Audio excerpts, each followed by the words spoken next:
12. राज्य विधानमंडल। संविधान के छठे भाग में अनुच्छेद 168 से 212 तक राज्य विधानमंडल की संगठन, गठन, कार्यकाल, अधिकारियों, प्रक्रियाओं, विशेषाधिकार तथा शक्तियों आदि के बारे में बताया गया है। यद्यपि ये सभी संसद के अनुरूप हैं, फिर भी इनमें कुछ विभेद पाया जाता है। राज्य विधानमंडल का गठन। राज्य विधानमंडल के गठन में कोई एकरूपता नहीं है। अधिकतर राज्यों में एक सदनीय व्यवस्था है, जबकि कुछ में द्विसदनीय है। वर्तमान में 2019 केवल 6 राज्यों में 2 सदन हैं। ये हैं आंध्र प्रदेश, तेलंगाना, उत्तर प्रदेश, बिहार, महाराष्ट्र और कर्नाटक। जम्मू और कश्मीर विधान परिषद को जम्मू और कश्मीर पुनर्गठन अधिनियम 2019 द्वारा समाप्त कर दिया गया था। 22 राज्यों में एक सदनीय व्यवस्था है। राज्य विधानमंडल में राज्यपाल एवं विधानसभा शामिल होते हैं। जिन राज्यों में द्विसदनीय व्यवस्था है, वहां विधानमंडल में राज्यपाल, विधान परिषद और विधानसभा होते हैं।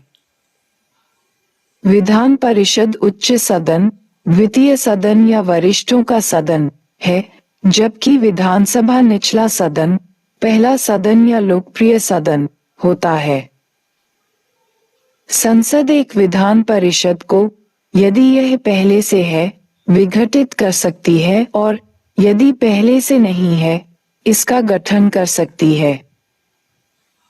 यदि संबंधित राज्य की विधानसभा इस संबंध में संकल्प पारित करे, इस तरह का कोई विशेष प्रस्ताव राज्य विधानसभा द्वारा पूर्ण बहुमत से पारित होना जरूरी है। ये बहुमत कुल मतों एवं उपस्थित सदस्यों के 2/3 से कम नहीं होना चाहिए। संसद का यह अधिनियम अनुच्छेद 368 के प्रयोजनों हेतु संविधान का संशोधन नहीं माना जाएगा और सामान्य विधान की तरह, अर्थात साधारण बहुमत से पारित किया जाएगा। यदि किसी राज्य में विधान परिषद की स्थापना या गठन करना है तो उस राज्य को अपनी इच्छा व आर्थिक स्थिति का ध्यान रखना होगा। 2 सदनों का गठन। विधानसभा का गठन। संख्या। विधानसभा के प्रतिनिधियों को प्रत्यक्ष मतदान से वयस्क मताधिकार के द्वारा निर्वाचित किया जाता है। इसकी अधिकतम संख्या 500 और निम्नतम 60 तय की गई है। इसका अर्थ है कि 60 से 500 के बीच की यह संख्या राज्य की जनसंख्या एवं इसके आकार पर निर्भर है। हालांकि अरुणाचल प्रदेश, सिक्किम एवं गोवा के मामले में ये संख्या 30 तय की गई है एवं मिजोरम व नागालैंड के मामले में क्रमशः 40 एवं 46। इसके अलावा सिक्किम और नागालैंड विधानसभा के कुछ सदस्य अप्रत्यक्ष रूप से भी चुने जाते हैं। नामित सदस्य राज्यपाल आंग्ल भारतीय समुदाय से एक सदस्य को नामित कर सकता है। क्षेत्रीय निर्वाचन क्षेत्र। विधानसभा के लिए होने वाले प्रत्यक्ष निर्वाचन पर नियंत्रण के लिए हर राज्य को क्षेत्रीय विभाजन के आधार पर बांट दिया गया है।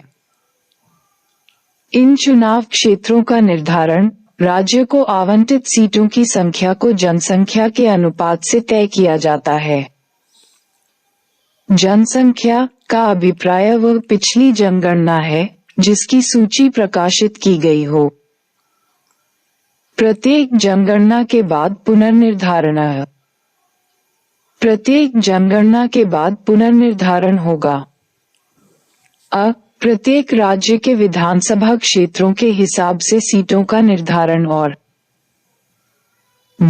हर राज्य का निर्वाचन क्षेत्रों के हिसाब से विभाजन। अनुसूचित जाति जनजाति के लिए स्थानों का आरक्षण। संविधान में राज्य की जनसंख्या के अनुपात के आधार पर प्रत्येक राज्य की विधानसभा के लिए अनुसूचित जाति जनजाति के सदस्यों के लिए सीटों की व्यवस्था की गई है। परिषद का गठन। संख्या। विधानसभा सदस्यों के विपरीत विधान परिषद के सदस्य अप्रत्यक्ष रूप से निर्वाचित होते हैं। परिषद में अधिकतम संख्या विधानसभा की 1/3 और न्यूनतम 40 निश्चित है। इसका मतलब संबंधित राज्य में परिषद सदस्य की संख्या विधानसभा के आकार पर निर्भर है। ऐसा ये सुनिश्चित करने के लिए किया गया कि प्रत्यक्ष निर्वाचित सदन सभा का प्रभुत्व राज्य के मामलों में बना रहे। निर्वाचन पद्धति। विधान परिषद के कुल सदस्यों में से 1/3 सदस्य स्थानीय निकायों जैसे नगरपालिका, जिला बोर्ड आदि के द्वारा चुने जाते हैं।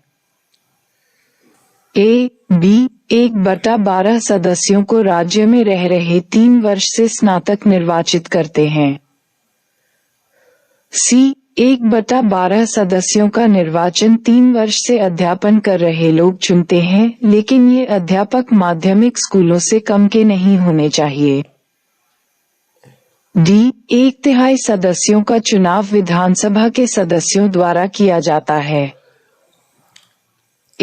बाकी बचे हुए सदस्यों का नामांकन राज्यपाल द्वारा उन लोगों के बीच से किया जाता है जिन्हें साहित्य, ज्ञान, कला, सहकारिता आंदोलन और समाज सेवा का विशेष ज्ञान व व्यवहारिक अनुभव हो। इस तरह विधान परिषद के कुल सदस्यों में से 5/6 सदस्यों का अप्रत्यक्ष रूप से चुनाव होता है और 1/6 को राज्यपाल नामित करता है। सदस्य एकल संक्रमणीय मत के द्वारा समानुपातिक प्रतिनिधित्व प्रणाली के माध्यम से चुने जाते हैं। राज्यपाल द्वारा नामित सदस्यों को किसी भी स्थिति में अदालत में चुनौती नहीं दी जा सकती है। विधान परिषद के गठन की यह प्रक्रिया संविधान में अस्थायी है, न कि अंतिम। संसद इसको बदलने और सुधारने के लिए अधिकृत है, हालांकि अभी तक संसद ने ऐसी कोई विधि नहीं बनाई है। दोनों सदनों का कार्यकाल। विधानसभा का कार्यकाल।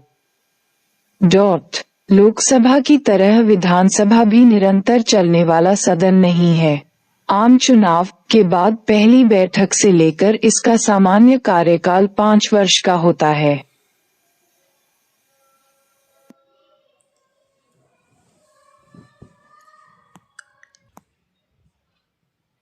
इस काल के समाप्त होने पर विधानसभा स्वतः ही विघटित हो जाती है, हालांकि इसे किसी भी समय विघटित करने के लिए राज्यपाल अधिकृत है। राष्ट्रीय आपातकाल के समय में संसद द्वारा विधानसभा का कार्यकाल एक समय में 1 वर्ष तक के लिए कितने भी समय के लिए बढ़ाया जा सकता है। यह विस्तार आपातकाल खत्म होने के बाद 6 महीने से अधिक का नहीं हो सकता है, अर्थात आपातकाल खत्म होने के 6 महीने के भीतर विधानसभा का दोबारा निर्वाचन हो जाना चाहिए। विधान परिषद का कार्यकाल। राज्यसभा की तरह विधान परिषद एक सतत सदन है, यानी कि स्थायी अंग जो विघटित नहीं होता, लेकिन इसके 1/3 सदस्य प्रत्येक दूसरे वर्ष में सेवानिवृत्त होते रहते हैं। इस तरह एक सदस्य 6 वर्ष के लिए सदस्य बनता है। खाली पदों को नए चुनाव और नामांकन राज्यपाल द्वारा हर तीसरे वर्ष के प्रारंभ में भरा जाता है। सेवानिवृत्त सदस्य भी पुनर्चुनाव और दोबारा नामांकन हेतु योग्य होते हैं। राज्य विधानमंडल की सदस्यता। अर्हताएं। विधानमंडल का सदस्य चुने जाने के लिए संविधान में उल्लिखित किसी व्यक्ति की अर्हताएं निम्नलिखित हैं। उसे भारत का नागरिक होना चाहिए। B उसकी आयु विधानसभा के स्थान के लिए कम से कम 25 वर्ष और विधान परिषद के स्थान के लिए कम से कम 30 वर्ष होनी चाहिए। C उसमें संसद द्वारा निर्धारित अन्य अर्हताएं भी होनी चाहिए। जन प्रतिनिधित्व अधिनियम 1951 के तहत संसद ने निम्नलिखित अतिरिक्त अर्हताओं का निर्धारण किया है।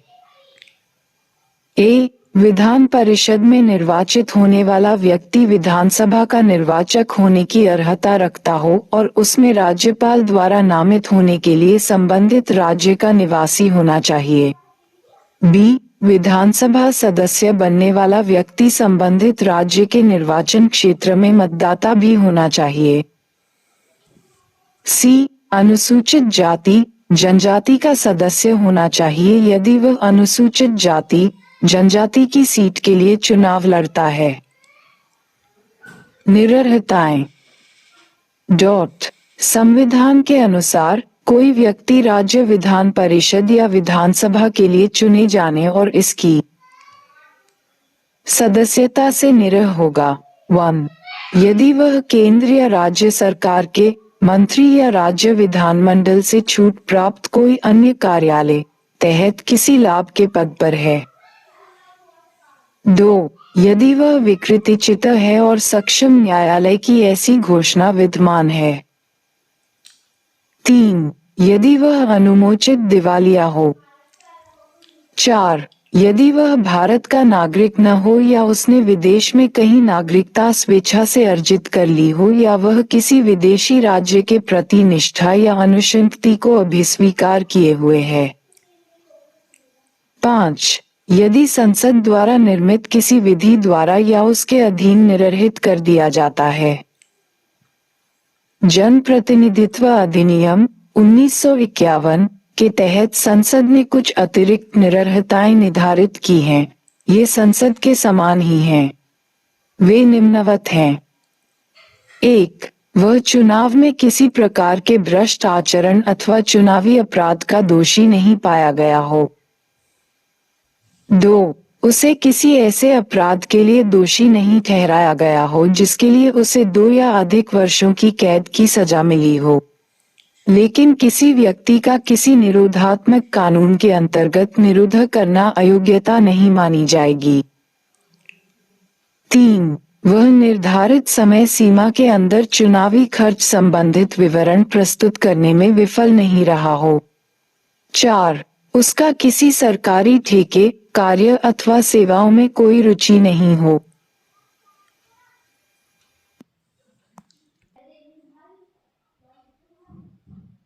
5. वह किसी ऐसे निगम में लाभ के पद पर कार्यरत नहीं हो अथवा उसका निदेशक या प्रबंधकीय एजेंट नहीं हो जिसमें सरकार की कम से कम 25% हिस्सेदारी हो। 6. वह भ्रष्टाचार अथवा सरकार के प्रति विश्वासघात के कारण सरकारी सेवा से हटाया गया हो। 7. उसे विभिन्न समूहों के बीच वैमनस्य बढ़ाने अथवा घूसखोरी के अपराध में दोषी नहीं ठहराया गया हो।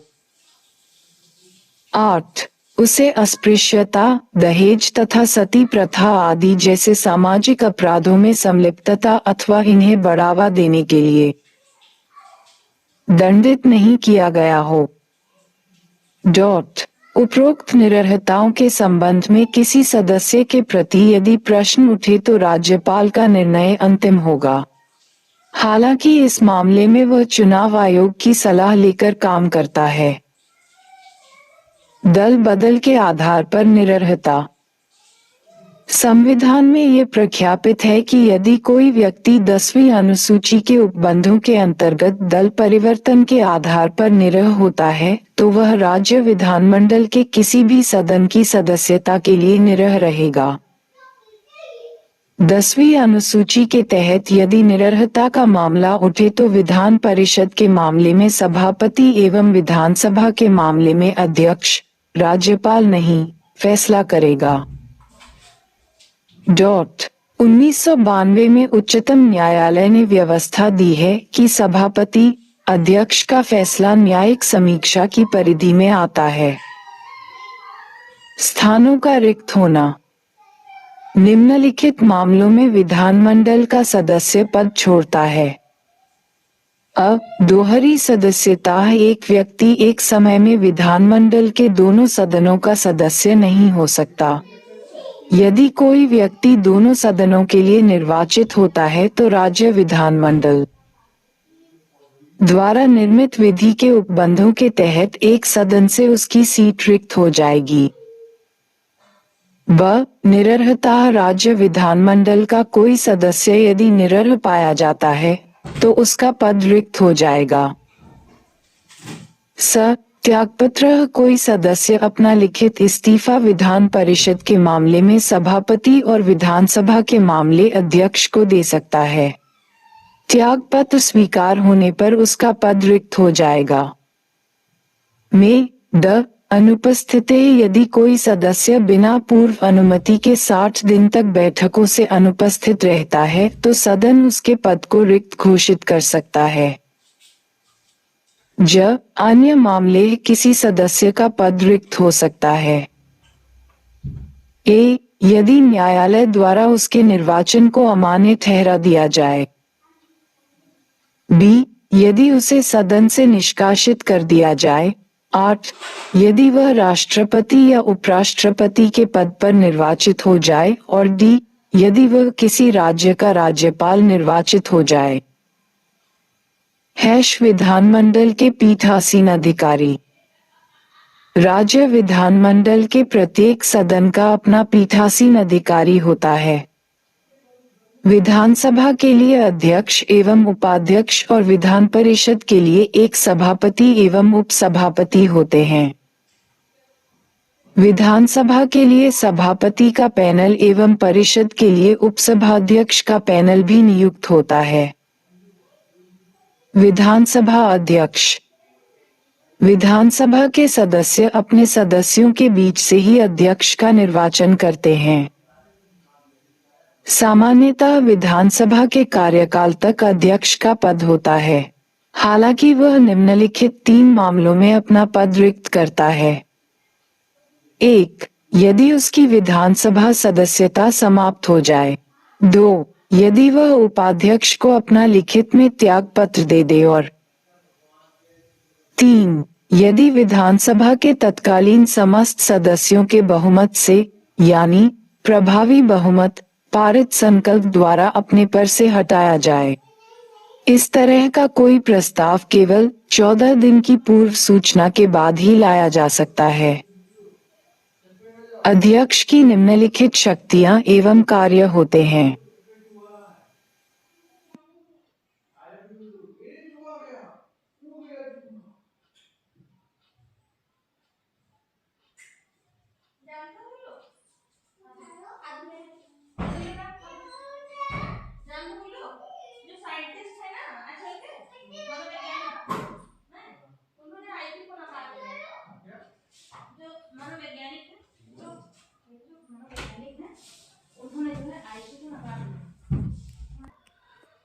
एक. कार्यवाही एवं अन्य कार्यों को सुनिश्चित करने के लिए वह व्यवस्था एवं शिष्टाचार बनाए रखता है। यह उसकी प्राथमिक जिम्मेदारी है और इस संबंध में उसकी शक्तियां अंतिम हैं। 2. वह प्रक्रिया है भारत के संविधान का। ब. सभा के नियमों एवं कार्य संचालन की कार्यवाही में। स. विधान में इसकी पूर्व परंपराओं का के उपबंधों का अंतिम व्याया करता है। 3. कोरम की अनुपस्थिति में वह विधानसभा की बैठक को या निलंबित कर है। 4. प्रथम मामले में वह मत नहीं देता, लेकिन बराबर मत होने की स्थिति में वह निर्णायक मत दे सकता है। 5. सदन के नेता के आग्रह पर वह गुप्त बैठक को अनुमति प्रदान कर सकता है।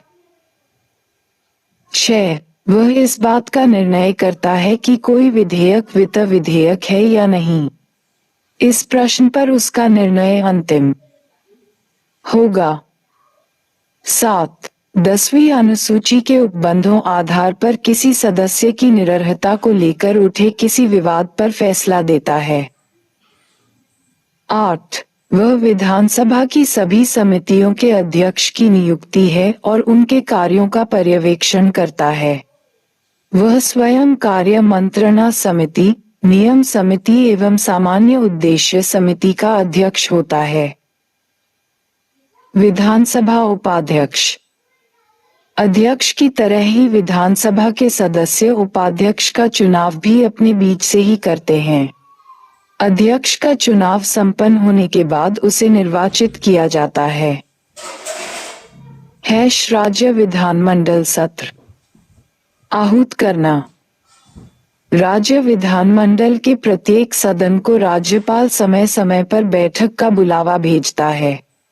दोनों सत्रों के बीच 6 माह से अधिक का समय नहीं होना चाहिए।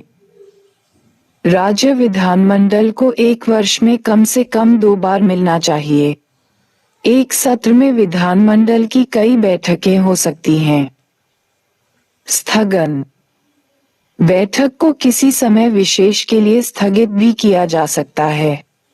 ये समय घंटों, दिनों या हफ्तों का भी हो सकता है। अनिश्चित काल स्थगन का मतलब है कि चालू सत्र को अनिश्चित काल तक के लिए समाप्त कर देना। इन दोनों तरह के स्थगन का अधिकार सदन के पीठासीन अधिकारी को है। सत्रावसान। पीठासीन अधिकारी, अध्यक्ष या सभापति कार्य संपन्न होने पर सत्र को अनिश्चित काल के लिए स्थगन की घोषणा करते हैं। इसके कुछ दिन बाद राष्ट्रपति सत्रावसान की अधिसूचना जारी करता है। हालांकि सत्र के बीच में भी राज्यपाल सत्रावसान की घोषणा कर सकता है। स्थगन के विपरीत सत्रावसान सदन के सत्र को समाप्त करता है।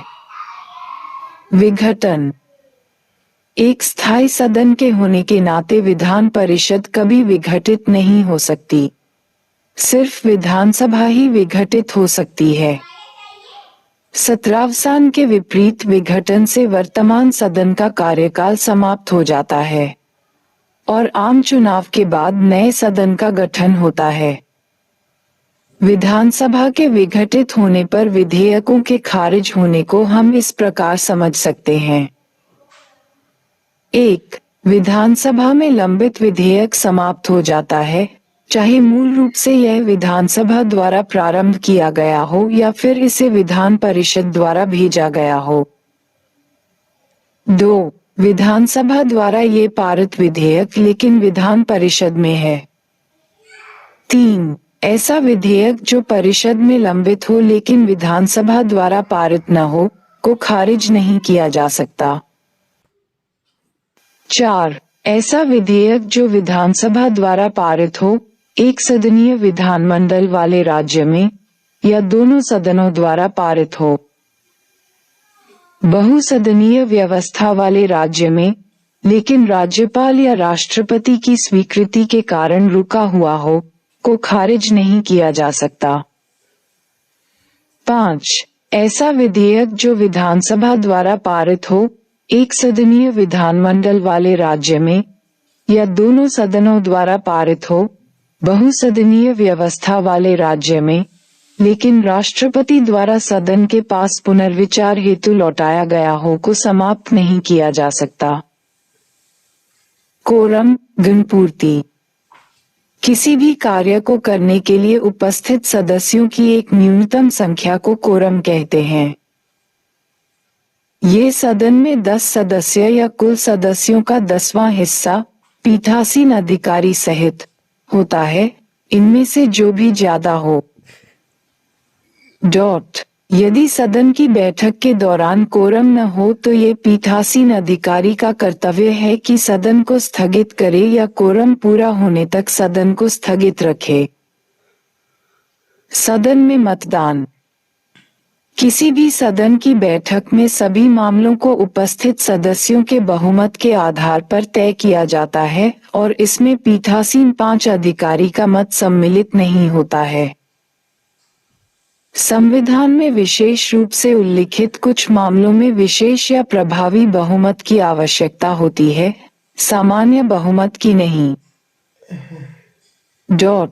पीठासीन अधिकारी विधानसभा अध्यक्ष या विधान परिषद के मामले में सभापति पहले मामले में मत नहीं दे सकते, लेकिन बराबर मतों की स्थिति में निर्णायक मत दे सकते हैं।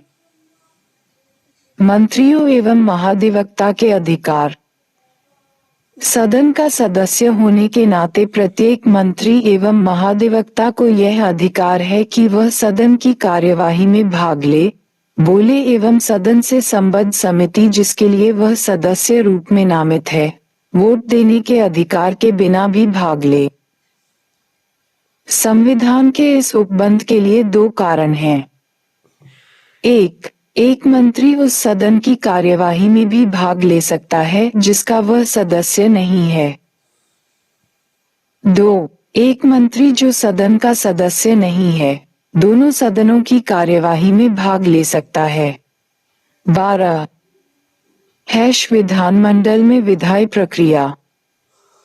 साधारण विधेयक।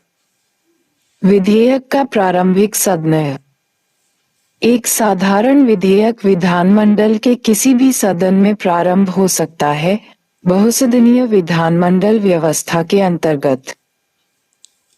ऐसा कोई भी विधेयक या तो मंत्री द्वारा या किसी अन्य सदस्य द्वारा पूर्व स्थापित किया जाएगा। विधेयक प्रारंभिक सदन में 3 स्तरों से गुजरता है। 1. प्रथम पाठन। 2. द्वितीय पाठन। 3. तृतीय पाठन। तारांकन। दूसरे सदन में विधेयक। दूसरे सदन में भी विधेयक उन तीनों स्तरों के बाद पारित होता है जिन्हें प्रथम पाठन, द्वितीय पाठन एवं तृतीय पाठन कहा जाता है। जब कोई विधेयक विधानसभा से पारित होने के बाद विधान परिषद में भेजा जाता है तो वहां 3 विकल्प होते हैं। 1. इसे उसी रूप में बिना संशोधन के पारित कर दिया जाए।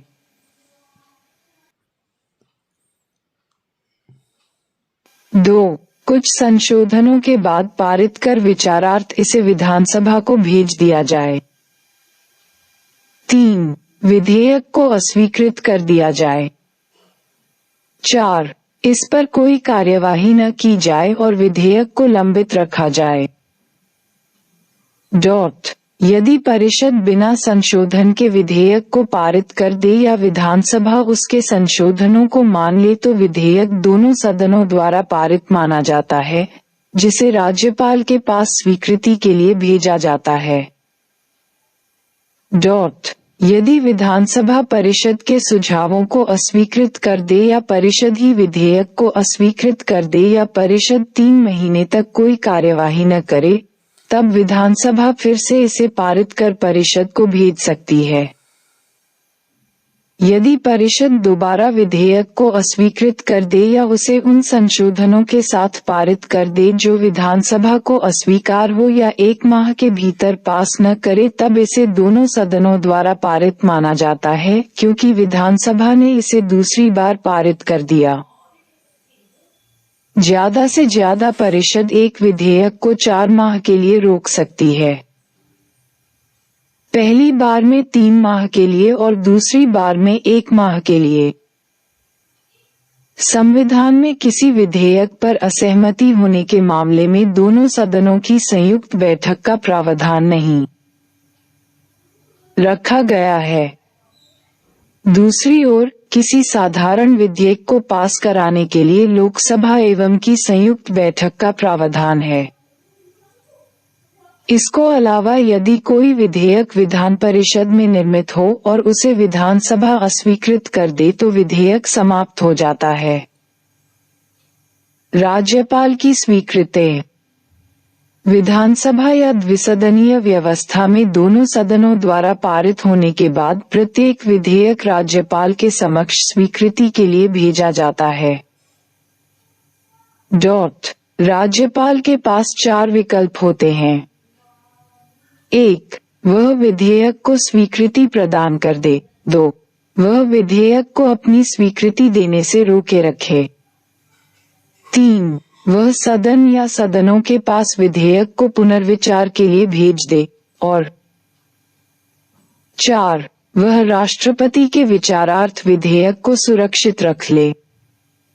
यदि राज्यपाल विधेयक को स्वीकृति प्रदान कर दे तो विधेयक फिर अधिनियम बन जाएगा और यह संविधि की पुस्तक में दर्ज हो जाता है। यदि राज्यपाल विधेयक को रोक लेता है तो विधेयक समाप्त हो जाता है और अधिनियम नहीं बनता। धन विधेयक। धन विधेयक विधान परिषद में पेश नहीं किया जा सकता। ये केवल विधानसभा में ही राज्यपाल की सिफारिश के बाद पुनः स्थापित किया जा सकता है। इस तरह का कोई भी विधेयक सरकारी विधेयक होता है और सिर्फ एक मंत्री द्वारा ही पुनः स्थापित किया जा सकता है। विधान परिषद के पास धन विधेयक के संबंध में प्रतिबंधित शक्तियां हैं। वह न तो इसे अस्वीकार कर सकती है, न ही इसमें संशोधन कर सकती है। वह केवल सिफारिश कर सकती है और 14 दिनों में विधेयक को लौटाना भी होता है। विधानसभा इसके सुझावों को स्वीकार भी कर सकती है और अस्वीकार भी। यदि विधानसभा किसी सिफारिश को मान लेती है तो विधेयक पारित मान लिया जाता है।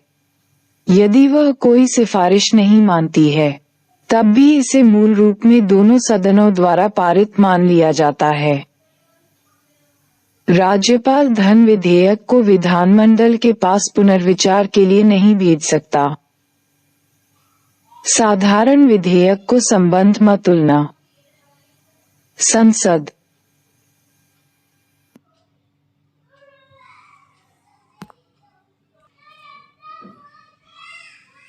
एक, ये संसद के किसी भी सदन में पुनः स्थापित किया जा सकता है।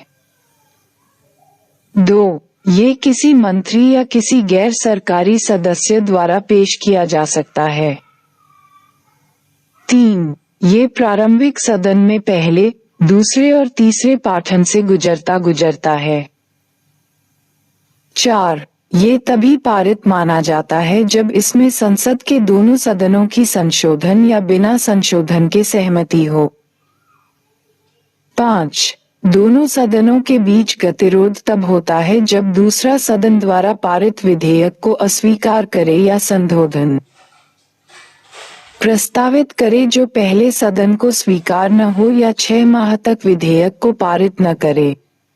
6, संविधान में किसी विधेयक के गतिरोध के निपटान हेतु संसद के दोनों सदनों की संयुक्त बैठक का उपबंध है। 7, लोकसभा दूसरी बार विधेयक को पारित कर राज्यसभा पर अभिभावी नहीं हो सकती और इसी तरह दूसरी स्थिति में भी दोनों सदनों के बीच गतिरोध समाधान एकमात्र रास्ता संयुक्त बैठक है। 8, किसी विधेयक पर गतिरोध समाधान के लिए, चाहे वह राज्यसभा से हो या लोकसभा से, के लिए संयुक्त बैठक का उपबंध है। यदि राष्ट्रपति द्वारा दोनों सदनों को इसके लिए नहीं बुलाया जाता तो विधेयक समाप्त हो जाता है। राज्य विधानमंडल। 1, ये राज्य विधानमंडल के किसी भी सदन में पुनः स्थापित किया जा सकता है। 2, ये किसी मंत्री या गैर सरकारी द्वारा पेश किया जा सकता है। 3, ये प्रारंभिक में पहले, दूसरे और तीसरे पाठन से यह प्रारंभिक है। 4, ये तभी पारित माना जाता है जब इसमें राज्य विधानमंडल के दोनों सदनों की संशोधन या बिना संशोधन के सहमति हो। 5, दोनों सदनों के बीच गतिरोध तब होता है जब विधान परिषद विधानसभा द्वारा पारित विधेयक को अस्वीकार करे या संशोधन प्रस्तावित करें जो विधानसभा को स्वीकृत न हो या 3 माह तक विधेयक को पारित न करे। 6, संविधान में किसी विधेयक के मसौदे पर विधानमंडल के दोनों सदनों की संयुक्त बैठक का उपबंध नहीं है। 7, विधानसभा विधेयक पास करने में विधान परिषद के अभिभावी हो सकती है। जब एक विधेयक विधानसभा द्वारा दूसरी बार पारित कर परिषद को भेजा जाता है तब यदि परिषद इसे फिर अस्वीकार कर दे या सुधार के लिए फिर कहे या 1 माह तक इसे पारित न करे तो यह उसी रूप में पारित माना जाएगा जिस रूप में विधानसभा ने इसे पारित किया था। 8, दूसरी बार विधेयक को पारित करते समय सिर्फ इसे विधानसभा से स्वीकृति की जरूरत होती है। परिषद से आए विधेयक को यदि विधानसभा अस्वीकार कर दे तो वह समाप्त हो जाता है। धन विधेयक कड़े संबंध में। संसद 1. ये केवल लोकसभा में पुनः स्थापित किया जा सकता है, न कि राज्यसभा में। 2. इसे केवल राष्ट्रपति की सिफारिश के बाद ही पुनः स्थापित किया जा सकता है। 3. ये केवल एक मंत्री द्वारा ही पुनः स्थापित किया जा सकता है, न कि गैर सरकारी सदस्य द्वारा। 4. इसे राज्यसभा द्वारा संशोधित या अस्वीकृत नहीं किया जा सकता। इसे लोकसभा को संशोधन या बिना संशोधन के 14 दिन के अंदर लौटा देना चाहिए। 5. लोकसभा राज्यसभा की सिफारिशों को स्वीकार या अस्वीकार कर सकती है। 6. यदि लोकसभा किसी सिफारिश को स्वीकार कर लेती है तो इसे दोनों सदनों द्वारा परिवर्तित रूप में पारित मान लिया जाता है। 7. यदि लोकसभा किसी सिफारिश को न माने तो विधेयक को दोनों सदनों द्वारा इसके मूल रूप में पारित माना जाएगा। 8. यदि राज्यसभा विधेयक को 14 दिनों के भीतर लोकसभा न लौटाए तो तय सीमा के भीतर इसे पारित माना जाएगा। 9. संविधान में दोनों सदनों के बीच किसी गतिरोध के समाधान हेतु कोई उपबंध नहीं है। ऐसा इसलिए है ताकि राज्यसभा पर लोकसभा अभिभावी रहे। यदि राज्यसभा सहमत न हो तो भी लोकसभा द्वारा विधेयक पारित किया जा सकता है।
राज्य विधानमंडल 1. ये केवल विधानसभा में पुनः स्थापित किया जा सकता है, न कि विधान परिषद में। 2. इसे केवल राज्यपाल की संस्तुति के बाद ही पुनः स्थापित किया जा सकता है। 3. ये केवल एक मंत्री द्वारा ही पुनः स्थापित किया जा सकता है, न कि गैर सरकारी सदस्य द्वारा। 4. इसे विधान परिषद द्वारा संशोधित या अस्वीकृत नहीं किया जा सकता। इसे विधानसभा को संशोधन या बिना संशोधन के 14 दिन के अंदर लौटा देना चाहिए। 5. विधानसभा विधान परिषद की सिफारिशों स्वीकार या अस्वीकार कर सकती है। 6.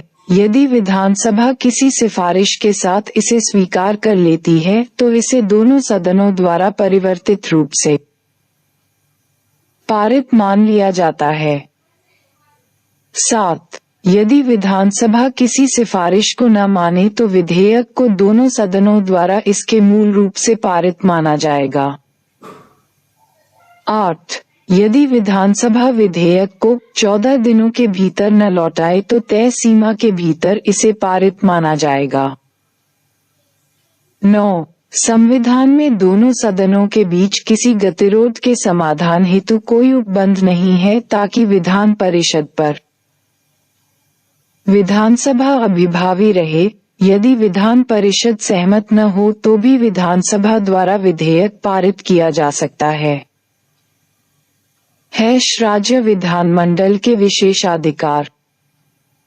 राज्य विधानमंडल के विशेषाधिकारों को दो मुख्य श्रेणियों में बांटा जा सकता है, एक जिन्हें राज्य विधानमंडल के प्रत्येक सदन द्वारा संयुक्त रूप से प्राप्त किया जाता है और दूसरा जिन्हें सदस्य व्यक्तिगत रूप में प्राप्त करते हैं।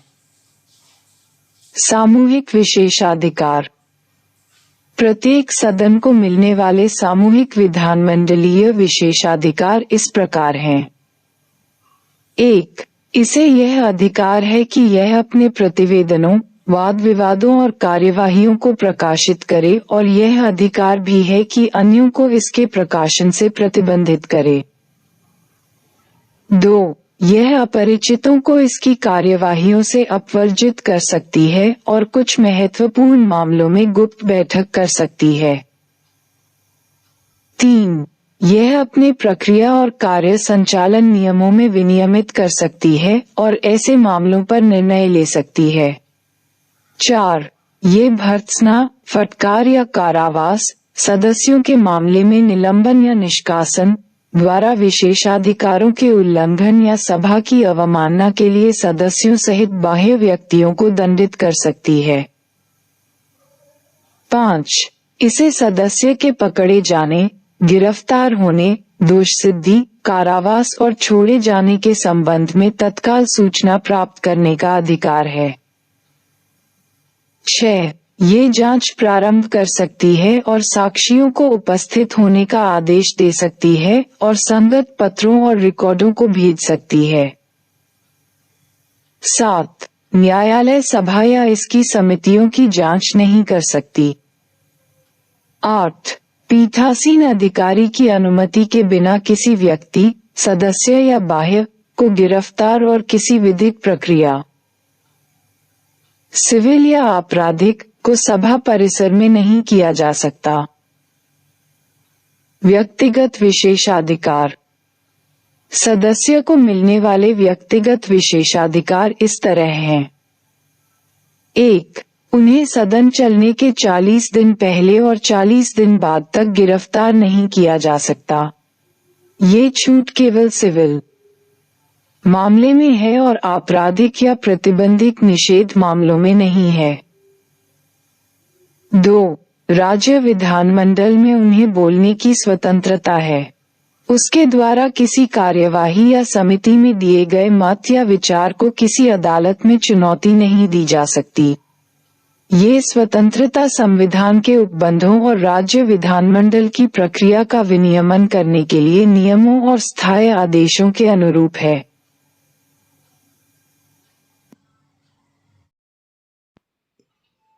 तीन, वे न्यायिक सेवाओं से मुक्त होते हैं। जब सदन चल रहा हो, वे साक्ष्य देने या किसी मामले में बतौर गवाह उपस्थित होने से इनकार कर सकते हैं।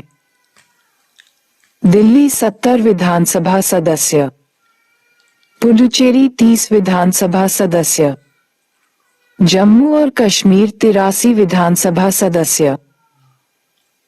महत्वपूर्ण अनुच्छेद। सामान्य। 1. राज्यों में विधायिकाओं का गठन आर्टिकल 168। 2. राज्यों में विधान परिषदों का गठन अथवा उन्मूलन आर्टिकल 169। 3. विधानसभाओं का गठन आर्टिकल 170। 4. विधान परिषदों का गठन आर्टिकल 171। 5. राज्य विधायिकाओं का कार्यकाल आर्टिकल 172। 6. राज्य विधायिका की सदस्यता के लिए योग्यता आर्टिकल 173। 7. राज्य विधायिका के सत्रावसान एवं उनका भंग होना आर्टिकल 174। 8. राज्यपाल का सदन अथवा सदनों को संबोधित करने तथा उन्हें संदेश देने का अधिकार आर्टिकल 175। 9. राज्यपाल द्वारा विशेष संबोधन आर्टिकल 176। 10. सदनों से संबंधित मंत्रियों तथा महाधिवक्ता के अधिकार आर्टिकल 177। राज्य विधायिका के पदाधिकारीगण। 1. विधानसभा के अध्यक्ष तथा उपाध्यक्ष आर्टिकल 178। 2. विधानसभा अध्यक्ष तथा उपाध्यक्ष के पदों से पदत्याग, त्यागपत्र तथा पद से हटाया जाना आर्टिकल 179। 3. उपाध्यक्ष अथवा अध्यक्ष का पदभार संभाल रहे व्यक्ति की शक्तियां आर्टिकल 180। 4. अध्यक्ष अथवा उपाध्यक्ष द्वारा उस समय सदन की अध्यक्षता से विरत रहना जबकि उन्हें हटाए जाने संबंधी प्रस्ताव सदन के विचाराधीन हो आर्टिकल 181। 5. विधान परिषद के सभापति एवं उपसभापति आर्टिकल 182। 6. सभापति तथा उपसभापति के पदों से पदत्याग, त्यागपत्र तथा पद से हटाया जाना आर्टिकल 183। 7. उपसभापति अथवा अन्य व्यक्ति जो कि सभापति का कार्यभार देख रहा हो को सभापति के रूप में कार्य करने की शक्ति आर्टिकल 184। 8. सभापति एवं उपसभापति द्वारा उस समय सदन की अध्यक्षता से विरत रहना जबकि उन्हें हटाए जाने संबंधी प्रस्ताव सदन के विचाराधीन हो आर्टिकल 185। 9. विधानसभा अध्यक्ष तथा उपाध्यक्ष और विधान परिषद सभापति और उपसभापति के वेतन एवं भत्ते आर्टिकल 186। 10. राज्य विधायिका का सचिवालय आर्टिकल 187। कार्यवाही का संचालन। 1. सदस्यों द्वारा शपथ ग्रहण आर्टिकल 188। 2. सदन में मतदान, सदनों की रिक्तियों एवं कोरम का विचार किए बिना कार्य करने की शक्ति आर्टिकल 189। सदस्यों की अयोग्यता। 1. सीटों का रिक्त होना आर्टिकल 190। 2. सदस्यता के लिए अयोग्यता आर्टिकल 191। 3. सदस्यों की अयोग्यता संबंधी प्रश्नों पर निर्णय आर्टिकल 192। 4. अनुच्छेद 188 के अंतर्गत शपथ ग्रहण के पहले स्थान ग्रहण और मतदान के लिए दंड अथवा उस स्थिति के लिए भी जबकि अहता नहीं हो अथवा अयोग्य ठहरा दिया गया हो आर्टिकल 193। राज्य विधायिकाओं एवं सदस्यों की शक्तियां, विशेषाधिकार तथा सुरक्षा। 1. विधायी सदनों तथा इनके सदस्यों एवं समितियों की शक्तियां एवं विशेषाधिकार इत्यादि आर्टिकल 194। 2. सदस्यों के वेतन भत्ते आर्टिकल 195। विधायी प्रक्रिया। 1. विधेयकों की प्रस्तुति एवं उन्हें पारित करने संबंधी प्रावधान आर्टिकल 196। 2. विधान परिषद के वित्त विधेयकों के अतिरिक्त अन्य विधेयकों के संबंध में शक्तियों पर प्रतिबंध आर्टिकल 197। 3. वित्त विधेयकों संबंधी विशेष प्रक्रिया आर्टिकल 198। 4. वित्त विधेयक की परिभाषा आर्टिकल 199। 5. विधेयकों की स्वीकृति आर्टिकल 200। 6. बिल विचारार्थ सुरक्षित आर्टिकल 201। वित्तीय मामलों संबंधी प्रक्रिया। 1. वार्षिक वित्तीय विवरण आर्टिकल 202। 2. विधायिका में प्राकलनों से संबंधित प्रक्रिया आर्टिकल 203। 3. विनियोग विधेयक आर्टिकल 204। 4. पूरक, अतिरिक्त अथवा अतिरेक अनुदान आर्टिकल 205। 5. लेखा, ऋण एवं असाधारण अनुदानों पर मतदान आर्टिकल 206। 6. वित्त विधेयकों संबंधी विशेष प्रावधान आर्टिकल 207। साधारण प्रक्रिया। 1. प्रक्रिया संबंधी नियम आर्टिकल 208। 2. राज्य विधायिका में वित्तीय कार्यवाहियों से संबंधित प्रक्रियागत नियम आर्टिकल 209।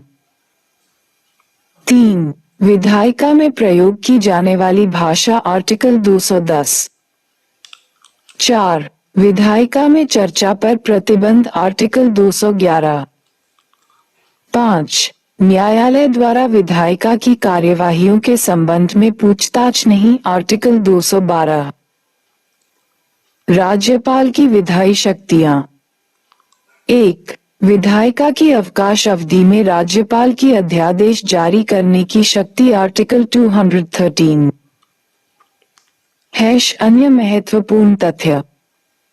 1. एक आंग्ल भारतीय वह व्यक्ति है जिसका पिता या कोई जिसका अन्य पुरुष प्रपिता यूरोपीय मूल का हो और वह भारतीय क्षेत्र में रहता हो, वहां पैदा हुआ हो और जो वहां अस्थायी उद्देश्य के तहत न रह रहा हो।